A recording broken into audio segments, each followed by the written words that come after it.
Bienvenidos, buenas tardes.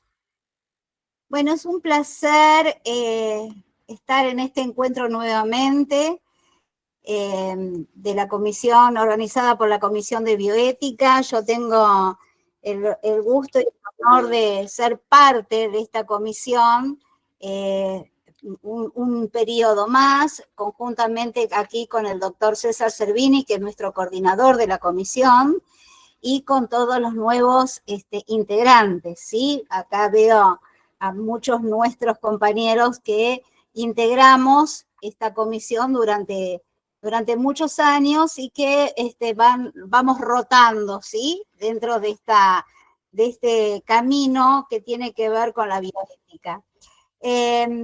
Para mí, les vuelvo a decir, muchas gracias por estar presente, utilizar este pedacito de tiempo junto a ustedes, interiorizarse un poco más de esta disciplina nueva porque es de la década del 70. Para quienes están familiarizados con la bioética, saben que desde el 70 empezamos a comenzar a hablar de bioética, pero hoy en particular, como dentro de este curso que venimos haciendo desde el año pasado, inclusive, nos estamos refiriendo y haciendo especial foco desde la bioética y la inteligencia artificial. Así que en esta oportunidad voy a simplemente hacer una introducción de la temática de inteligencia artificial, un poquito de lo que ya hablamos en las charlas anteriores. Hoy estamos en el módulo 3. Les recuerdo a todos los presentes que los módulos que son virtuales se encuentran colgados en la biblioteca de nuestra página web del colegio, así que las pueden consultar, y que son módulos independientes. Bien, a modo de introducción, antes que nada quiero contarles que me acompaña en el día de hoy la doctora Andrea Karina Augusto. Ella es abogada, flamante presidenta de la Comisión de Bioética del Colegio de Abogados de La Matanza, miembro integrante del Comité de Ética en Investigación con funciones en DIM, Clínica Privada, gerente de legales DIM, Clínica Privada, y obviamente exmiembro hasta hace muy poquito de la Comisión de Bioética del Colegio Público de Abogados, que siempre está presente y siempre es miembro consultivo en la temática que va a ofrecer hoy, que es inteligencia artificial y crioconservación de embriones. Entonces, dicho esto, y agradeciendo a las autoridades del colegio la posibilidad de este espacio virtual, voy a hacer una pequeña introducción en lo que se refiere a la cuestión de inteligencia artificial dentro de las alianzas que se hace con la medicina. Fíjense, tengo buenas noticias y no tan buenas. Soy un poco reiterativa en cada encuentro en este tema, pero es un tema para ir reflexionando. Les voy a contar una cosita. Mientras que nos estábamos conectando y probando los PowerPoint, justamente con un miembro de la administración del colegio, de la parte de académicas, hicimos un pequeño charlita. Esta es una infidencia que les cuento. Es decir, es el tema boom hoy. Y yo les respondí, bueno, en su momento era quien tenía un family. Para los que sean de la edad más o menos, ¿se acuerdan de tener un family en una casa? Era como tener la NASA más o menos. Después vino otras tecnologías, y cada vez esas tecnologías realmente eran muy importantes. Y hoy estamos hablando de la inteligencia artificial, que casi toca, no sé, casi es etérea, pero que, insisto, tiene buenas noticias y más o menos malas noticias. Yo les quería hablar de la alianza que hace con la medicina, porque es la parte que más nos interesa. La situación actual de la práctica de la medicina, la realidad, si tenemos que hablar de Latinoamérica, no me voy a enfocar especialmente en Argentina, porque sería, digamos, irresponsable de mi parte, pero sí en la literatura consultada de Latinoamérica, perdón, pasa una situación muy importante que es la falta de tiempo disponible de los médicos, del profesional de salud, la carga asistencial, carga administrativa, carga horaria, el agotamiento, el incremento. Esto permite que la carga horaria también haya incremento de errores médicos. Eso se visualiza desde nuestro ámbito del derecho en, bueno, las famosas malas praxis. Pero la buena noticia viene acá. El paradigma disruptivo de la inteligencia artificial en medicina permite el uso de algoritmos y software complejos, análisis de datos médicos y realmente una promesa de transformación en la medicina general. La realidad es que hay una transformación activa y una de menores posibilidades. Es decir, aquellos datos de que son repetitivos a nivel médico, que ya están, digamos, nomenclados, por decirlo de alguna manera, que están automatizables, son más fáciles de utilizarse a través de la inteligencia artificial. Los estudios por imágenes o la histopatología, que da idea de, es decir, la histopatología sirve para hacer las biopsias y los estudios de células, y dar un diagnóstico o pronóstico de posibles enfermedades, como por ejemplo el cáncer, es muy utilizado en este momento, y hay unas áreas que son menos. Hago la salvedad en salud mental porque se está utilizando mecanismos de software para la medicina psiquiátrica, pero lo que se refiere a salud mental está muy, digamos, muy atrás todavía en la utilización. Obviamente en la fisioterapia y en la medicina de rehabilitación, esto simplemente sí lo hacen países altamente industrializados, y le estoy hablando de Japón, le estoy hablando de China, que están utilizando los robots, que en este momento no me voy a dedicar a comentarles de este tema porque ya lo hemos hablado anteriormente. Por supuesto que hay una rapidez de datos, es como tener una supercomputadora dentro de... imagínense ustedes en su casa con una supercomputadora, es decir, apretan un botón y ya tienen todos los datos. Esto hace que sea más ágil la información de los receptores. Los primeros receptores son los médicos y después los segundos receptores y especialmente son los pacientes. Los análisis farmacogenéticos, los reportes, todo esto implica una interpretación por algoritmos de inteligencia artificial. Es decir, todo esto que es repetitivo, la inteligencia artificial lo aprende y dice, bueno, si funcionó A, B, C y D son iguales, entonces mi diagnóstico, se lo digo de una manera muy casera, es tal.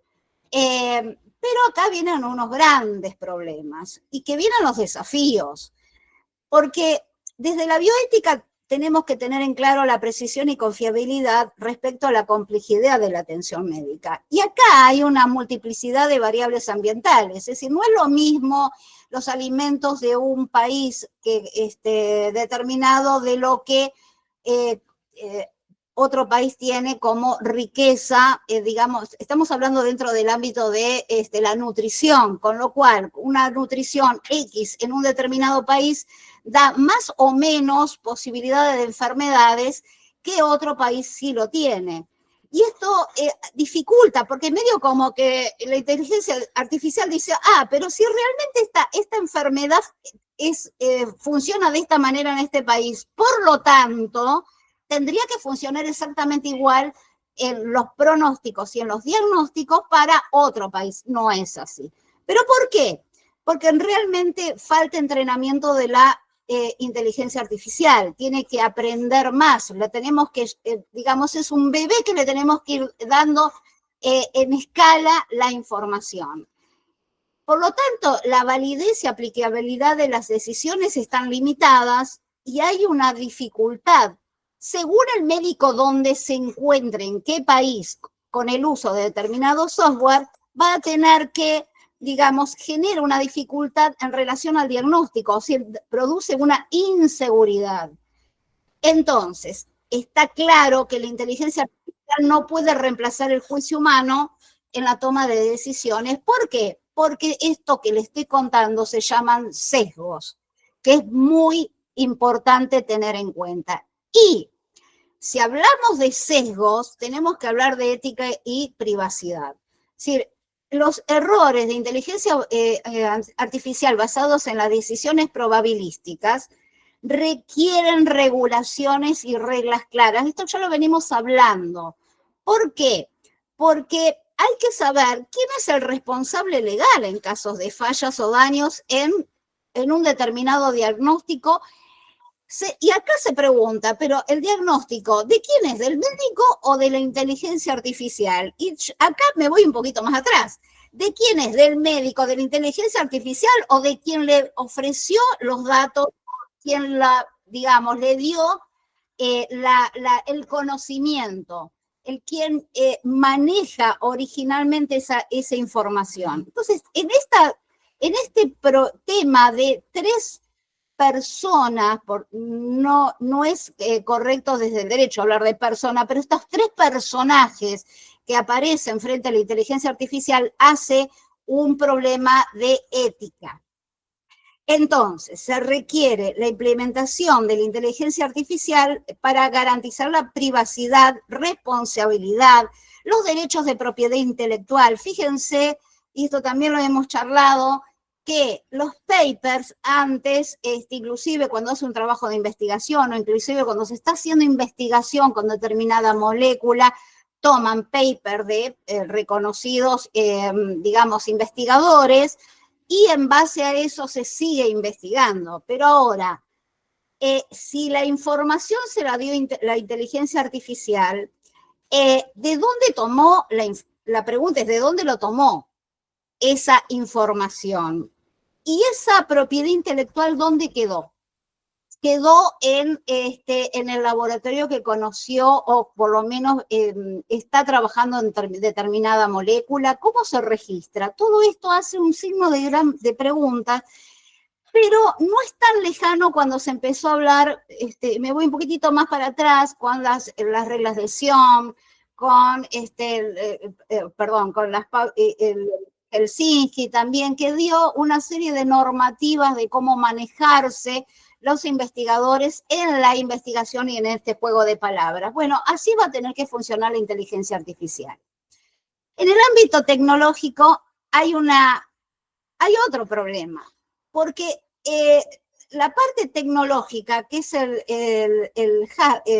digamos, el hard, que es el conocimiento, ese tema es importante tener en cuenta que se requiere un soporte de carga computacional, me estoy refiriendo, de equipos para mantener esa infraestructura. Es decir, no solamente con una simple computadora se puede mantener inteligencia artificial, aunque nosotros lo tenemos cuando usamos el Google, pero estamos hablando de elementos ya aplicados a la medicina.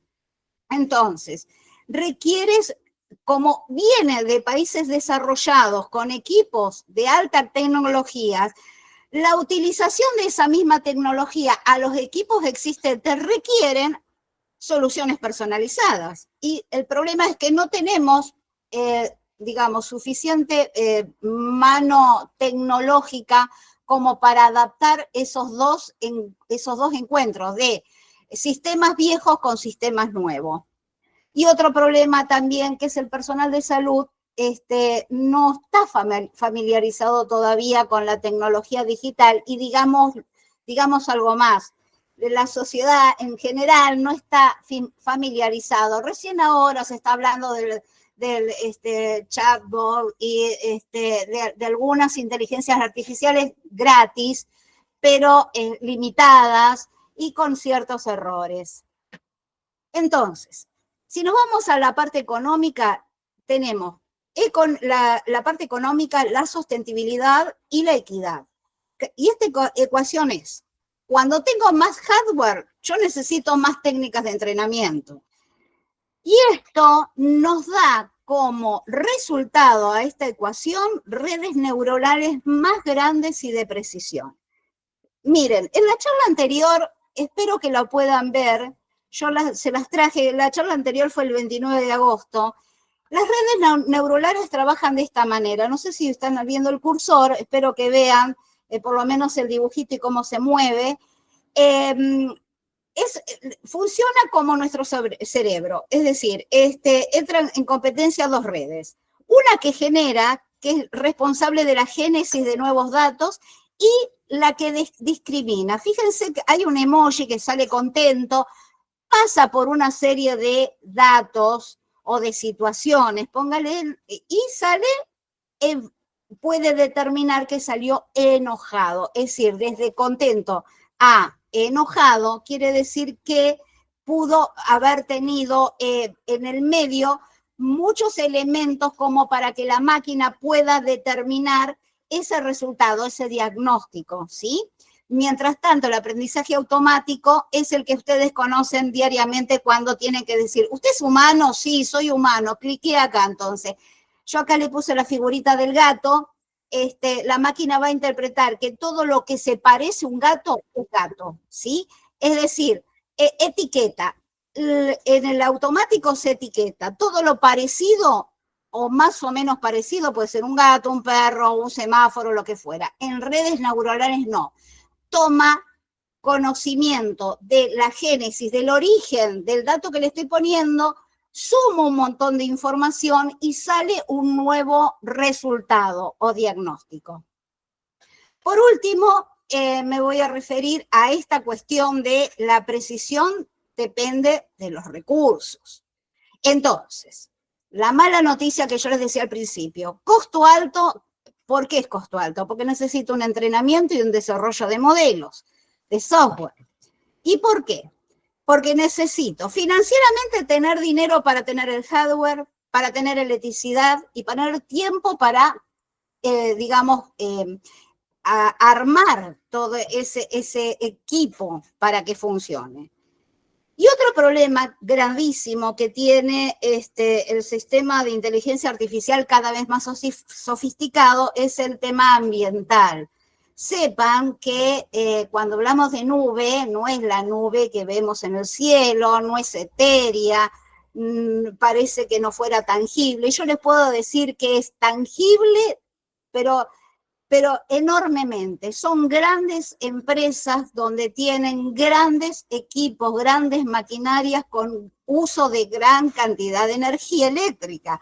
Por lo tanto, es decir, ese uso genera también situaciones de huella de carbono por el proceso y ¿por qué lo decimos? Porque hay una métrica que calcula los gases de efecto invernadero y esto sale de estas grandes empresas que utilizan, digamos, el conjunto o la nube, el cerebro de la inteligencia artificial de que se trate. Y acá estamos en un problema para reflexionar, el problema económico, siguiendo con la sostenibilidad y la equidad, la realidad que no hay equidad. ¿Por qué? Porque los sistemas de inteligencia artificial están entrenados con datos específicos en países de altos recursos, porque donde están realmente, donde nace, donde se genera la inteligencia artificial. Y la implementación es como poner un sallo, ¿no es cierto? Que a veces puede quedar demasiado holgado o demasiado justo. Y los países de ingresos medios o bajos, es muy difícil que al tratar de calzar, ¿sí? Como un puzzle, como la ficha de un puzzle, esos software en sistemas que no están a la altura de, digamos, de la necesidad para la utilización de estos software, realmente genera una inequidad y no se puede utilizar o disfrutar más allá del sesgo que yo les hablé. Y ahora, pues sí, para dar el cierre y permitirle a la colega Andrea Augusto que hable de crioconservación e inteligencia artificial, vale entonces decirle la buena noticia que funciona muy bien, pero también es limitada el tema de la inteligencia artificial en reproducción asistida, ¿Por qué? Porque eso es algo repetitivo, por lo menos lo que se entiende, ¿sí? Es decir, en la simulación de procesos humanos, y esto permite un aprendizaje y toma de decisiones a través de máquinas, ¿sí? O sistemas informáticos. No es matemático, se aclara, pero sí se toma, es el elemento base hoy para tratamientos de fertilidad. ¿Por qué? Porque hay grandes volúmenes de datos, ¿sí? Clínicos y hormonales, y eso hace que puedan tener algunos diagnósticos más certeros, es decir, decisiones más precisas. Otro de los problemas que hay que analizar, que es parte de la bioética también, y se habló mucho años atrás, la selección de embriones, que hacen una selección para, digamos, elegir el que está potencialmente mejor para la implantación. Se personalizan los protocolos en la estimulación ovárica según las características individuales del paciente. Fíjense que la gran cantidad de datos, esto sí, digamos que está más, hay un ámbito más de comunicación a nivel internacional con países medios o bajos que permiten digamos, este intercambio, ¿sí? Con lo cual mejora la tasa de éxito en la fecundación en la FIP, o la de inseminación artificial y otras técnicas reproductivas.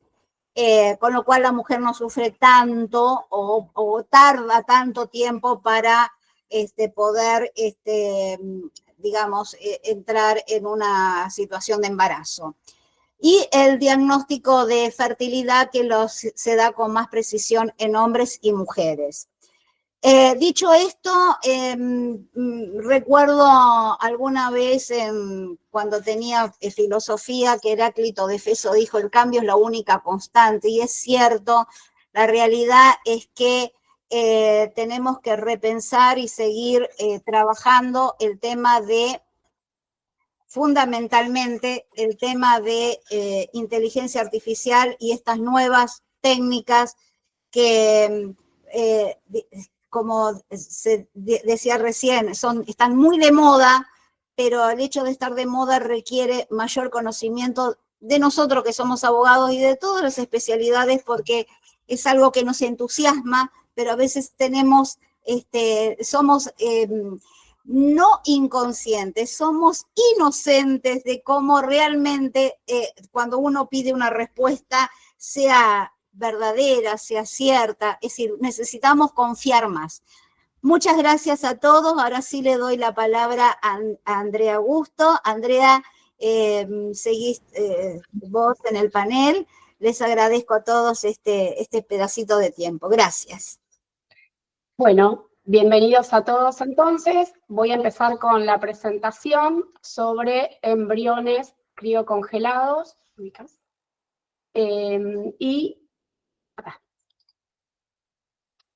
Y la nueva tecnología, inteligencia artificial, que obviamente tiene sus dilemas éticos. Bájalo, ahí. ¿Se ve allí la presentación? Bien.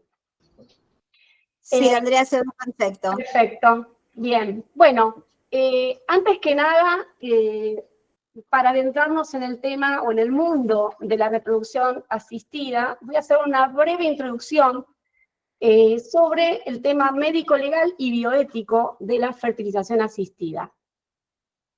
Las técnicas de fertilización asistida son todas aquellas técnicas mediante las cuales se aproximan en forma artificial en un laboratorio la gameta femenina, es decir, el óvulo, y masculina, el espermatozoide, con el objeto de favorecer el embarazo, ¿sí? Para ello, las gametas primero deben producirse, obviamente en el cuerpo humano, deben encontrarse y finalmente, si se ha producido la fecundación, implantarse. Todo esto ocurre en forma natural en el cuerpo de una mujer, y en el laboratorio se hace a través de técnicas. Por eso se llaman técnicas asistidas, ¿no? Porque están asistidas por la manipulación humana.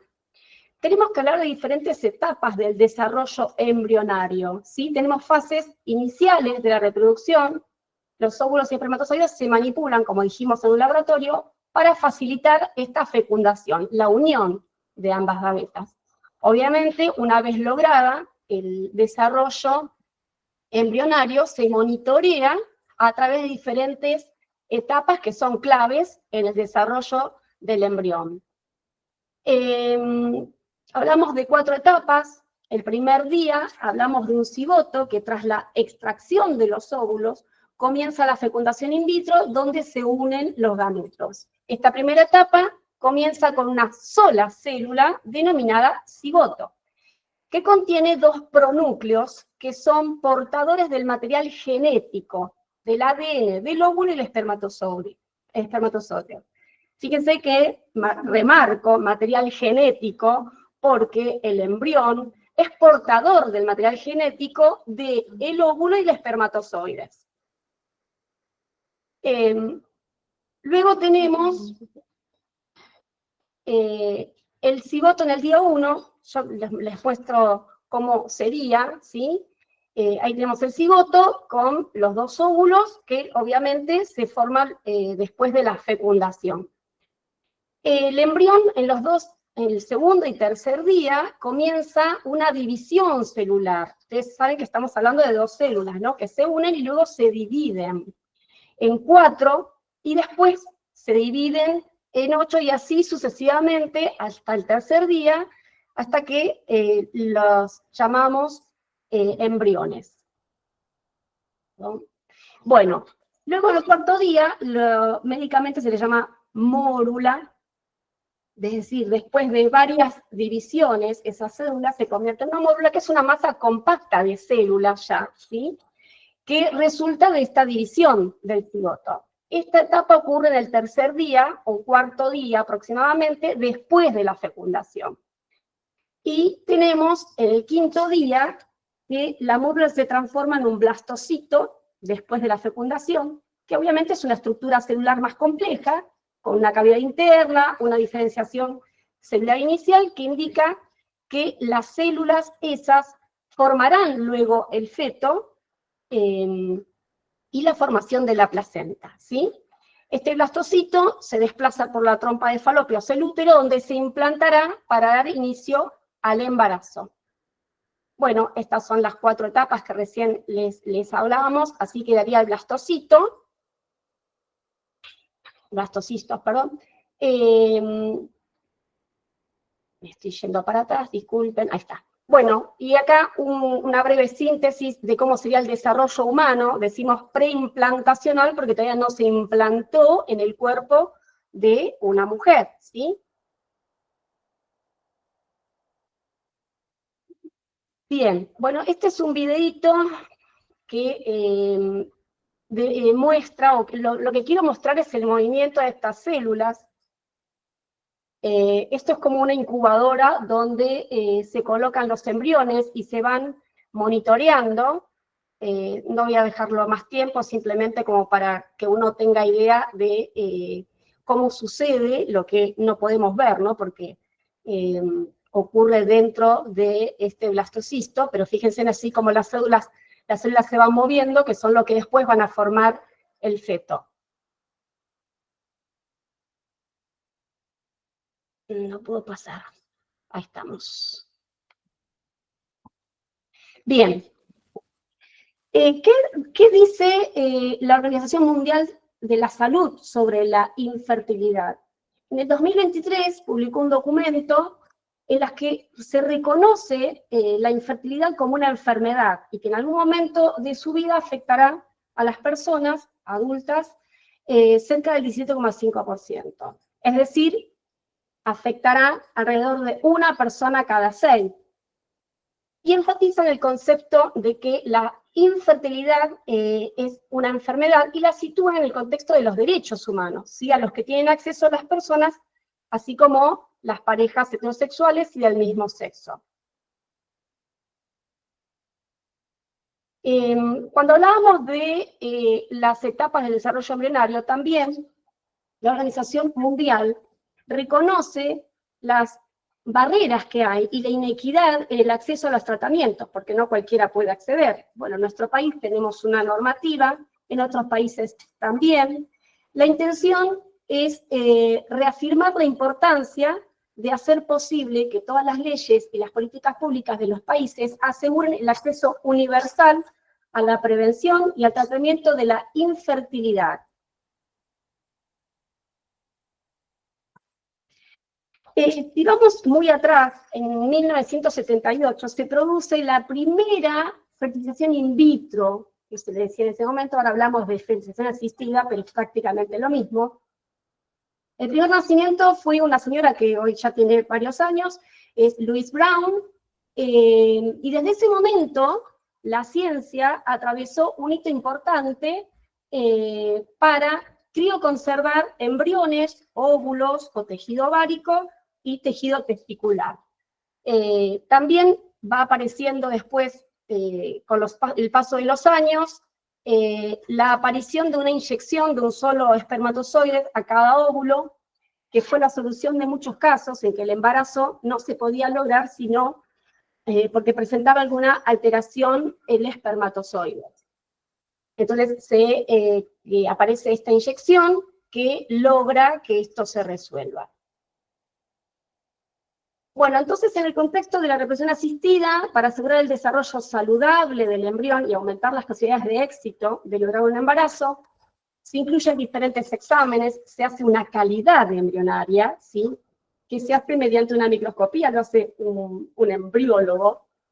Se hacen pruebas genéticas preimplantacionales, es decir, se analiza el embrión antes de implantarse en el útero femenino, porque esto permite detectar anomalías genéticas en el embrión antes de su implantación, y obviamente con ello se reduce el riesgo de trastornos genéticos. Recuerdan que hace un ratito aclaré ahí en negrita que hay un dato genético en el embrión.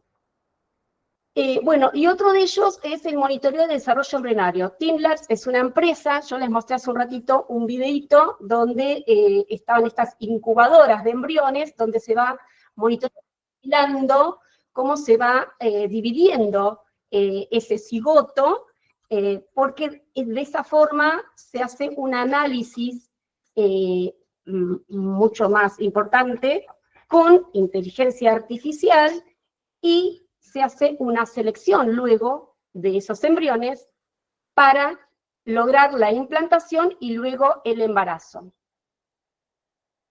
Entonces, el uso de la inteligencia artificial en el contexto de embriones, ¿en qué consiste? Bueno, cuando recién dijimos que tanto el embriólogo o ahora la inteligencia artificial con estas incubadoras y todo el avance, la tecnología, permite que se evalúe, se analicen esos embriones para determinar cuál tiene mejor posibilidad de transformarse en un feto, en un bebé y luego en una persona. Este procedimiento se lleva en el laboratorio y se hace mediante de la observación. Hay distintas técnicas que permiten evaluar con mejor pronóstico post-transferencia, ¿sí? Uno de ellos es una evaluación morfológica, es una técnica estándar que se utiliza en los laboratorios donde se hace fertilización asistida. Se evalúan los embriones según este criterio, ¿no? El tamaño, el número de células, la simetría celular, y además de otros parámetros que permiten clasificar cuál es el que va a tener mayor éxito. Bueno, después la cinética, que es una técnica que permite valorar los embriones según el tiempo en que se genera esa división. Esta metodología emplea algoritmos basados en análisis de datos que permiten predecir y seleccionar el embrión para transferir. Acá tenemos el uso de la IA clarísimo. Y la genética, ¿sí? Se hace un análisis genético que constituye una de las técnicas más estandarizadas, obviamente en la reproducción asistida. Les comenté que siempre hay un embriólogo donde se hacen este tipo de prácticas, que consiste en realizar una biopsia para determinar si existe alguna alteración cromosómica o genética. Entonces, hablamos de la inteligencia artificial, porque claro, utiliza los algoritmos avanzados basados en análisis de imágenes y bases de datos previamente establecidas. Como se incluyen estos embriones en estas incubadoras, se hace todo el análisis, pero esa información es la que luego dirá cuál es el embrión que más éxito puede tener en la implantación y es el que se va a implantar en el cuerpo humano. Entonces, el uso de la IA en el contexto de los embriones criocongelados plantea alguna serie de consideraciones bioéticas que considero relevantes e importantes. El dilema ético surge cuando la tecnología permite seleccionar no solo embriones saludables, sino también aquellos con características deseadas, el sexo, la predisposición genética. Entonces la IA puede mejorar el análisis genético de los embriones a través de a través del análisis genético, ¿sí? ¿Por qué? Porque eso permitiría detectar si ese embrión en el futuro va a tener alguna enfermedad que ya viene genéticamente predeterminada, y eso nos permitirá modificarla o seleccionar ese embrión para implantarlo en el cuerpo humano.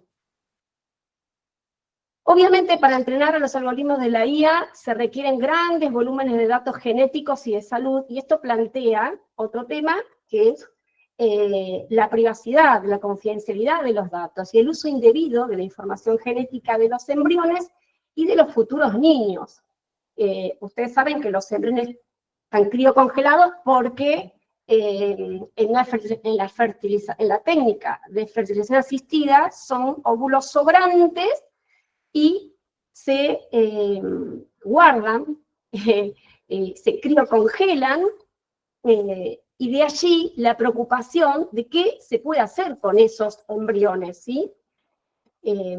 Más que nada por la selección y el manejo de estos embriones, que requiere de normativa que no tenemos, y bueno, de las que tenemos que empezar a hablar como seres humanos y como seres pensantes que forman parte de este universo.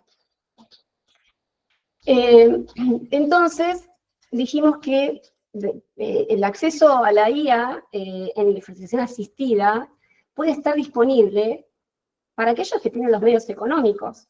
O sea, entonces, lo que aquí se plantea es el principio de justicia y de equidad que existe en las técnicas de reproducciones asistidas. El otro tema es la toma de decisiones de autonomía, ¿no? Porque cada vez tenemos que tomar mayores decisiones con respecto a esto. Las recomendaciones hechas por el sistema de la IA influyen más que nada en las decisiones humanas. Y la manipulación genética y la edición de los embriones. ¿A qué llamamos edición? Habrán escuchado hablar del método CRISPR-9, que fue creado hace varios años por una científica, que permite editar los genes, ¿sí? Entonces, si combinamos la IA y el método CRISPR, podemos hacer una edición genética, y es posible que en el futuro se usen estas herramientas para modificar embriones criocongelados antes de implantarlos en el cuerpo humano. Aunque esto podría prevenir enfermedades genéticas, también tenemos el riesgo de que no se utilice justamente para un bien, sino que se utilice para cuestiones que no son terapéuticas, es decir, modificar el embrión, pero no con un fin terapéutico, sino con un fin distinto. Y allí la preocupación. Entonces, les decía que el método CRISPR es una técnica de edición genética revolucionaria, ya que se basa en el descubrimiento de las proteínas Cas que cortan el ADN siempre que se proporcione un ARN de reconocimiento adecuado. Esto es muy técnico, pero cortito le digo, es como el ARN se puede sintetizar en el laboratorio. Las posibilidades de edición son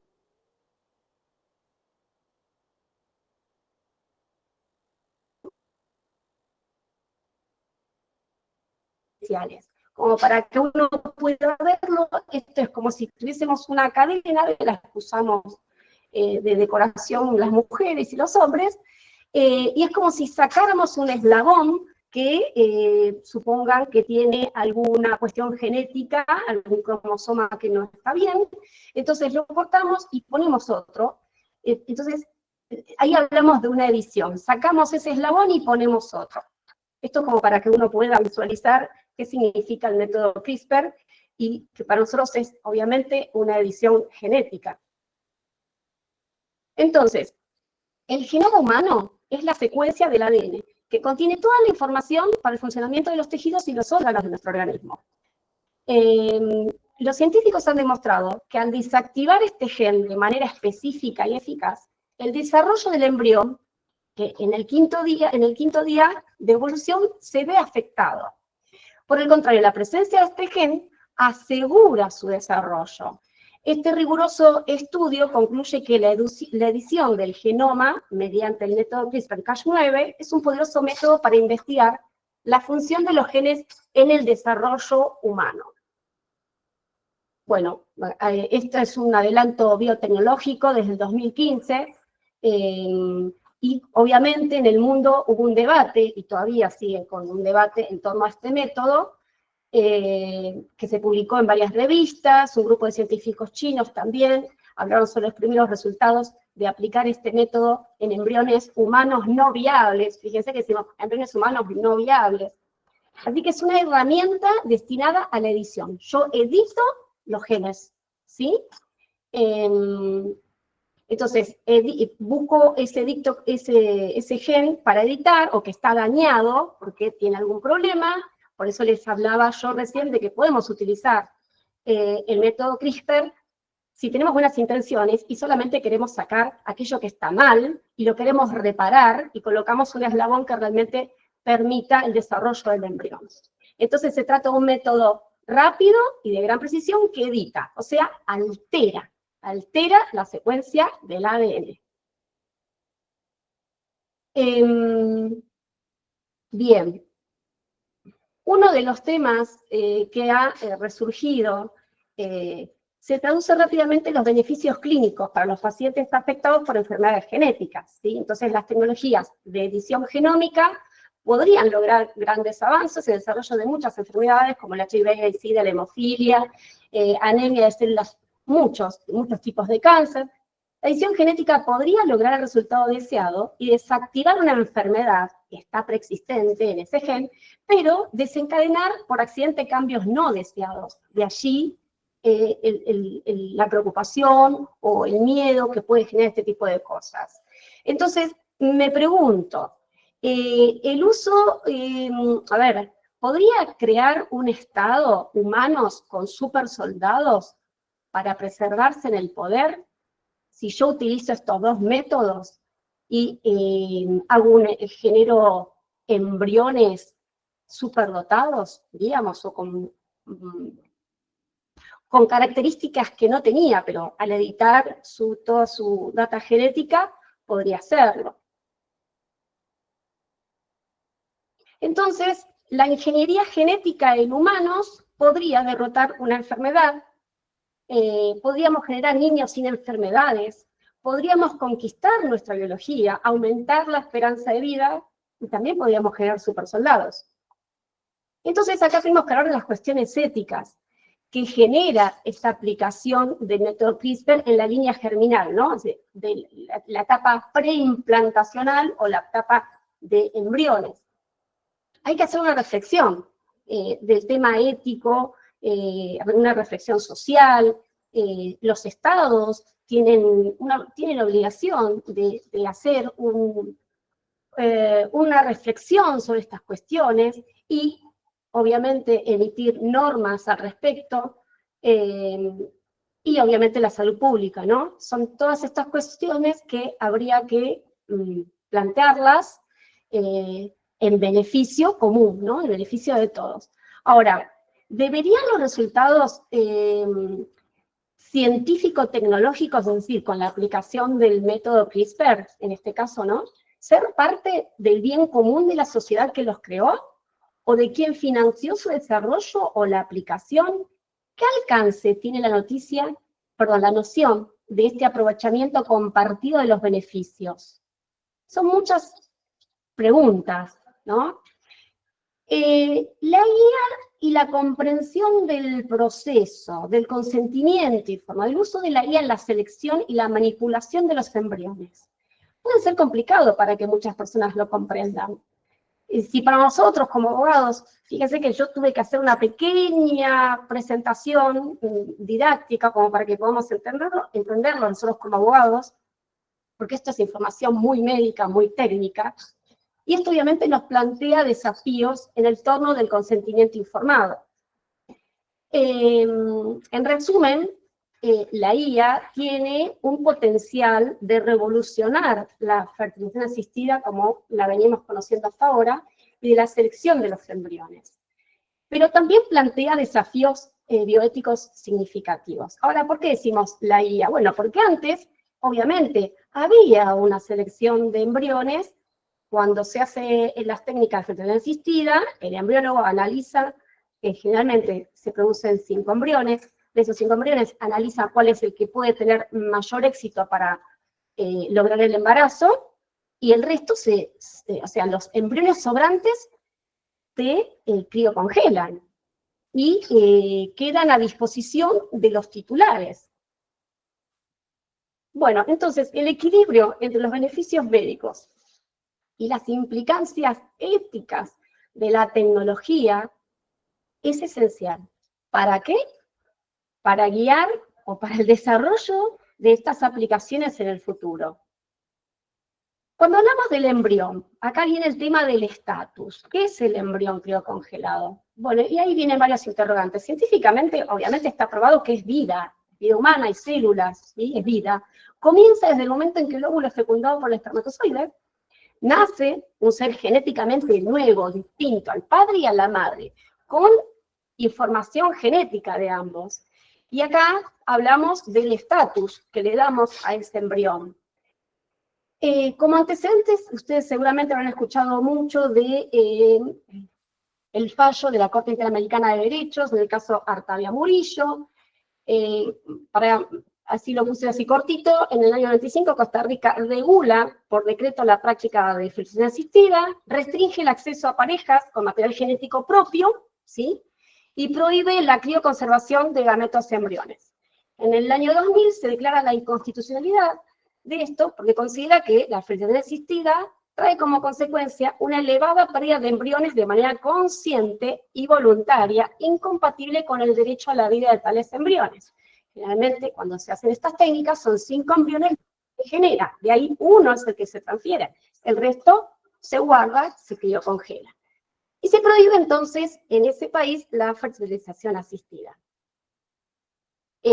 Bueno, después de Costa Rica, se hace una denuncia a Costa Rica ante la Comisión Interamericana de Derechos Humanos por haber prohibido este tratamiento, y luego se produce un informe de la Comisión Interamericana de Derechos Humanos sobre esta prohibición, y dice que esta prohibición constituye una injerencia arbitraria de los derechos del Estado a la vida familiar o la vida privada de las personas y al derecho a formar una familia. Entonces recomienda levantar esta prohibición. Ante este incumplimiento de Costa Rica, hubo varias prórrogas, finalmente condenó a Costa Rica, la Corte condena a Costa Rica por violación a los distintos artículos de la Convención Americana de Derechos. Bien, entonces, ¿qué dice esta convención? Artículo 4 habla del derecho a la vida. Toda persona tiene derecho a que se respete su vida, este derecho está protegido por la ley, y en general a partir del momento de la concepción. Nadie puede ser privado de la vida arbitrariamente. Ahora, ¿cuándo hay concepción? Y ahí vamos. Entonces, fíjense que el derecho, este artículo nos habla de persona, de ser humano y de concepción. Se reconoce que concepción, ¿cuándo hay concepción en este caso? Cuando hay implantación en el útero materno, porque no hay concepción antes, ¿sí? Es decir, no hay concepción cuando tengo el embrión preimplantacional antes de implantarlo. Se produce en el cuerpo de la mujer. Científicamente, obviamente, no se preveía una fertilización fuera del cuerpo de la mujer.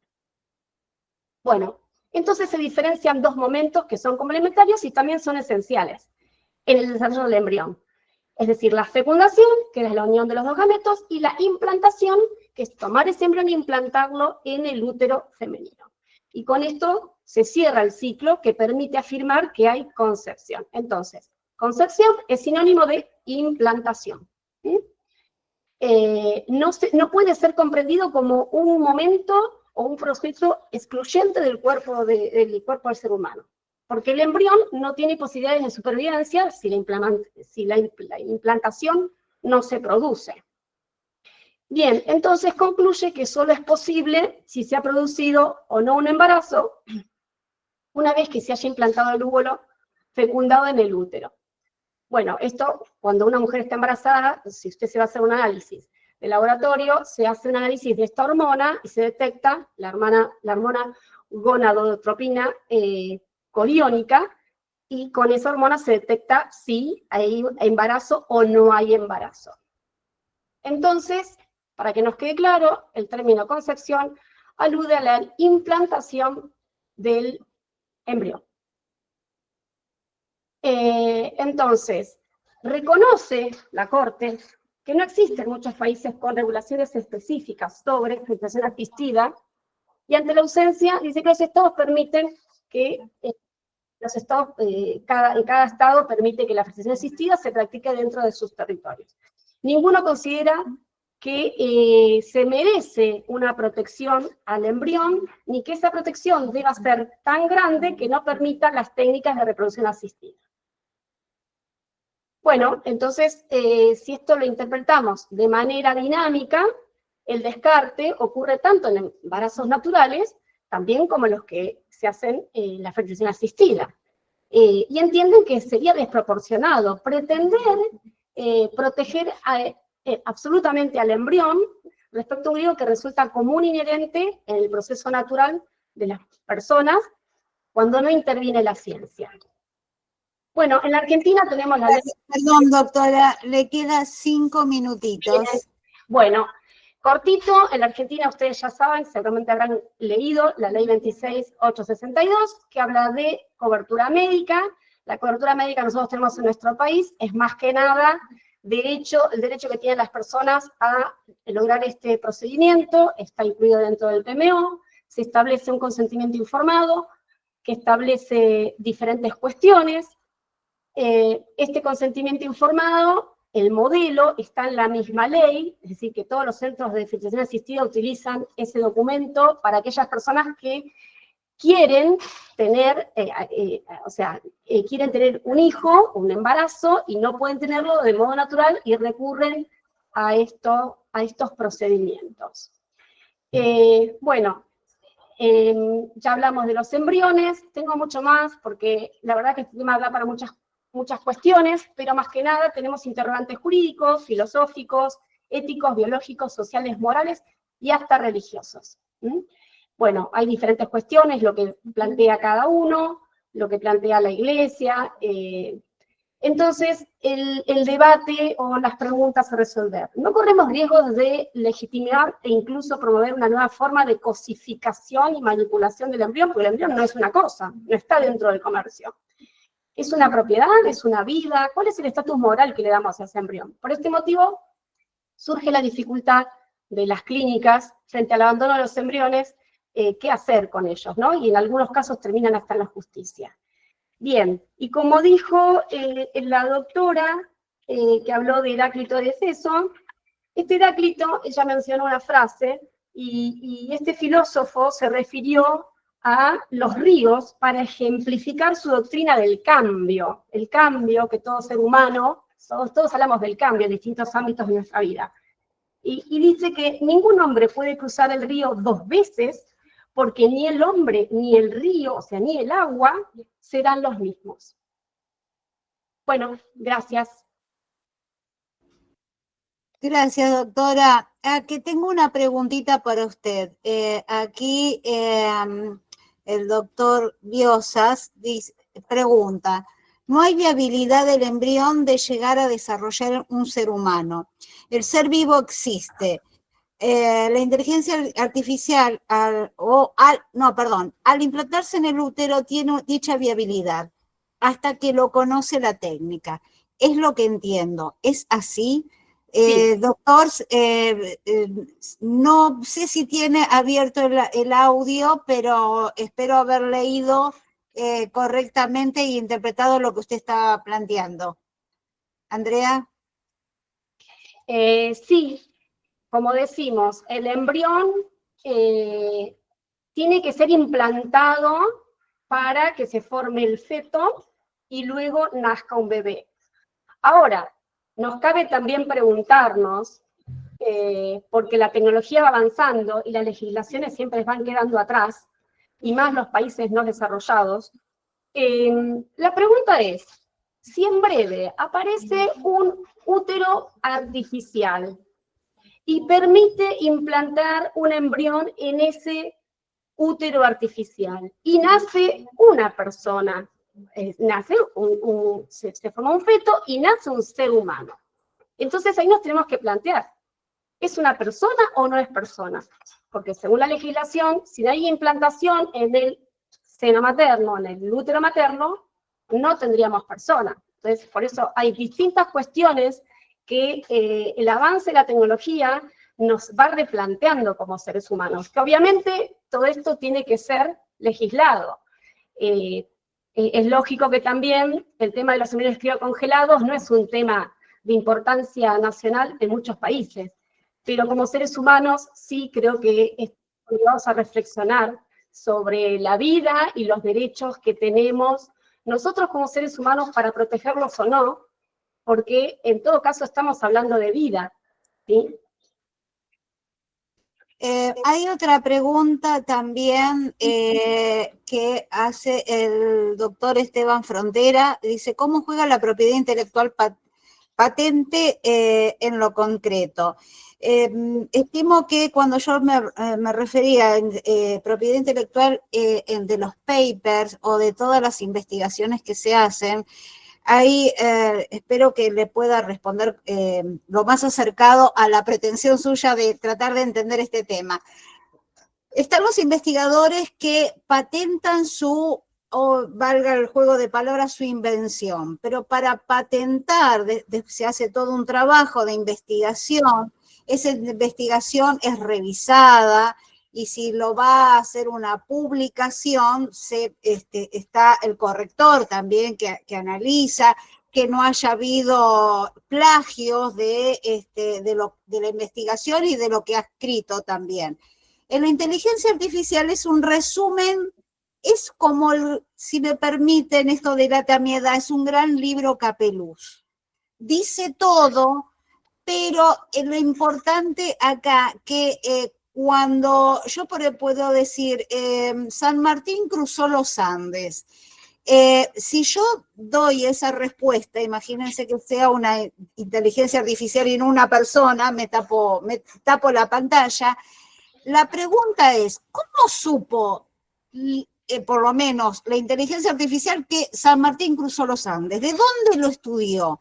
¿De dónde salió? ¿Será porque leí un Villiquen en un anteojito? ¿Será porque leí un manual Capeluz? Es decir, ¿cuál fue el libro que me permitió a mí dar una respuesta X, hoy conocida, por supuesto? Entonces, para el tema de las patentes es un problema, porque la información que va capturando la inteligencia artificial, en este caso, la red neuronal, recuerden que esa es la que inventa un nuevo concepto. La otra no, dice gato, gato, gato, entonces entiendo que es un gato. Pero las redes neuronales se hacen varias redes neuronales, no es una sola, son varias que se intercambian información. Y sale un diagnóstico, sale un mensaje X. ¿La patente de quién es? Y la gran pregunta, ¿es del que creó la máquina? ¿Es de donde la máquina se surtió del conocimiento? ¿O es de la persona que finalmente adoptó? Eso es lo que es importante que sepan. Quedan signos de preguntas y grises. La realidad que no hay, digamos, como para patentar tiene que ser invención de uno, pero sí manejado desde, es decir, hice una monografía con esta y tal información, pero mi resultado, mi colofón, mi decisión es esta, y es mi conocimiento, mi autoconocimiento. Ahí sí, espero haberles podido responder. Hay alguien más que también levantó la mano. La patente sería que desarrolló y es propietario, y sí, obviamente es el propietario de la inteligencia artificial, que no sabemos quién es. Nos imaginamos, son empresas gigantes, pero bueno, no tenemos claro quién es realmente el dueño de esa inteligencia artificial, ¿sí? Sigo contestándole al doctor Llosa. Después la doctora Mabel del Acua dice, provisión de prácticas destinada a la adgerción genética del embrión que se transmite a la descendencia. Sí, más adelante decía, ¿qué incidencia tendría la IA en relación a la prohibición del artículo 57 del Código Civil? Andrea, si quieres responderle, es la prohibición de prácticas destinadas a la adgerción genética del embrión que se transmite a la descendencia, es lo que está planteando. Sí, sí, bueno, eso está establecido de esa manera. Nosotros pensemos que hay varios países que legislan, hay otros que no tienen ninguna legislación sobre esto, pero la gran mayoría legisla o normatiza sobre qué hacer con esos embriones criocongelados. En algunos, después de determinado tiempo de estar criocongelados, es decir, abandonado por sus propietarios, pueden ser utilizados para investigación y otros no. Pero todo lo que tenga que ver con la edición de los genes y toda esta movida que a nosotros nos genera mucho ruido, ¿no? Porque puede ser un riesgo para la humanidad, o como el advenimiento de la IA, todo esto tiene que ser reflexionado en las comunidades internacionales. Así como se habló en su momento de cuando salió lo de la IA también, o sea, apenas salió, los creadores de esta IA estuvieron presentes, respondieron las preguntas, y ellos mismos decían que tenían temor del uso que se le puede dar a la IA. El tema es el uso que le podemos dar. Y otra cosa es que la IA no puede nunca reemplazar el juicio humano en la toma de decisiones. Otra pregunta para la doctora Augusto. Aquí el doctor Servini dice, bueno, obviamente, felicitaciones, doctor Augusto. ¿Puede indicarnos una idea de los costos actuales de un tratamiento de fertilización asistida? ¿Hay diferencia si lo paga un particular o una obra social? Muy buena pregunta. Claro, a ver, esto está dentro del PMO. En nuestro país, la ley de fertilización asistida es más que nada para lograr, para que el acceso a este procedimiento no genere inequidad. La verdad es que no tengo claro las empresas que brindan este servicio, porque en realidad es un servicio, generar estas técnicas, cobran en dólares. No recuerdo ahora en este momento en qué precio, pero cobran en dólares, y si no se los cobra el particular, se los cobra la obra social o la cobertura médica. De ahí los grandes costos, ¿no? Porque se hacen auditorías para ver si es necesario realizar fertilización asistida, porque obviamente tiene que haber un tema de salud en la mujer para que le autoricen este tipo de procedimientos. Perfecto. Bueno, no sé si hay algún otro mensaje más. Y es el mismo, perdón, el mismo doctor sigue preguntando, ¿y es el mismo valor en ambos casos? No, como en todo, ¿no? Una cosa es el valor particular y otra cosa el valor que le cobran la cobertura. Lamentablemente no. No, pero por eso les decía que también el uso de la IA en este tipo, primero que acceder a este tratamiento si no tenés cobertura médica es costoso, obviamente. Y segundo, en algún futuro, por eso yo planteaba cuando hablaba de este tema, en un futuro cercano no todos vamos a poder acceder a ese tratamiento, aún teniendo problemas de salud. Entonces, hablamos de inequidad en el acceso al procedimiento y también inequidad en el acceso a la selección. ¿Por qué? porque los centros que hacen fertilización asistida obviamente cobran un plus o un adicional si vos haces un análisis de ese embrión y se hacen estudios, que eso tiene un costo, y obviamente tienen que cobrar porque tiene un costo, tienen que pagar los honorarios al embriólogo, o si tienen la maquinaria para hacer el seguimiento de los embriones y ver cuál es aquel que tiene mayor éxito en lograr el embarazo. Así que bueno, son temas que también nos genera inequidad en algunos casos, ¿no? O sea, acceder a este procedimiento. Una pregunta más, doctora. Bueno, aquí la doctora Andrea Noblea también da sus felicitaciones y dice, quería comentar respecto al concepto de persona que habló la doctora. Sería de aplicación el artículo 19 del Código Civil y Comercial en cuanto a que la vida comienza con la concepción retirando del seno materno que tenía el texto anterior. ¿Entraría entonces en esa hipótesis? Sí. Pero el embrión, la única forma conocida hoy, la única forma de que este embrión se transforme en feto y en persona es en el cuerpo de un ser humano. No sabemos si en el futuro, en un útero artificial, o si ahora mismo está sucediendo y no estamos al tanto. Exacto.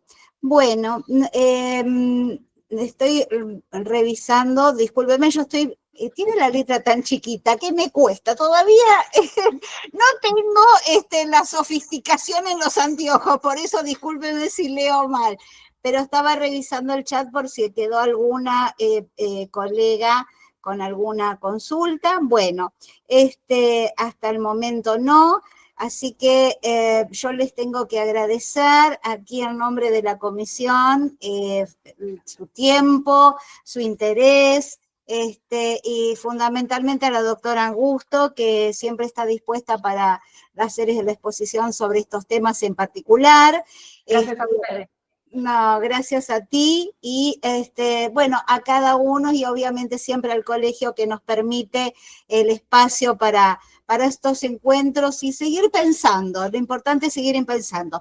Y les recuerdo ya en este mensajito parroquial que ahora en noviembre, hacia fines de noviembre, vamos a tener el cierre de este ciclo de charlas debate que ya arrancamos con el tema a principio de año, como les había dicho, de inteligencia artificial, así que quedan invitados, se les va a informar, inclusive en la web del colegio va a estar publicado este futuro encuentro que va a ser el ciclo, mejor dicho, el cierre del ciclo, así que los esperamos a todos y a cada uno, nada más que me resta decirles muchísimas gracias.